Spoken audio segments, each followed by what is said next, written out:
Are you afraid that you might offend someone with your opinion, so you don't post anything at all?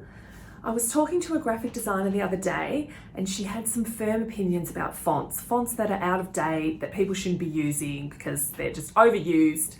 She said, they're nice fonts, they're just everywhere, and if you want to look a bit different in your branding, it might be time to use a different font.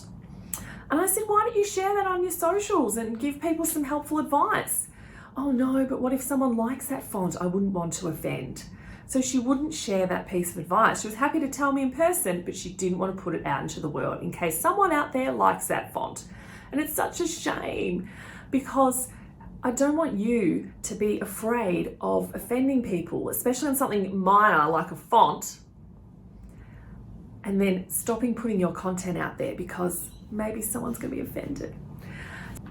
What you can do to get around that is try it gently. If you've got a bit of an opinion and you're worried about being offensive, then why not share it in a group, like a Facebook group you're in, which is a lovely, supportive community where you can kind of dip your toe in the water, share it there, maybe even share that you're thinking of sharing this more broadly and you're wondering what people think, and get some support and encouragement. And once you realize people aren't that fussed, or you get comfortable with a disagreement, then you might be ready to put that kind of content out there into the bigger, badder world of your socials. So that's a great way to get started if you're a bit nervous about being offensive.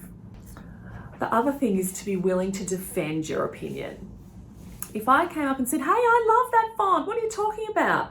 If you're happy to go, well, sure, go ahead, use it, don't worry about it, or try these fonts.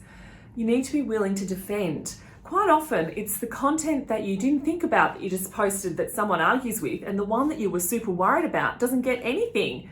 So you really can't predict what people are going to disagree with, and you can't let that stop you. So test it out on a kind audience and then work your way up to sharing it on a more broader platform.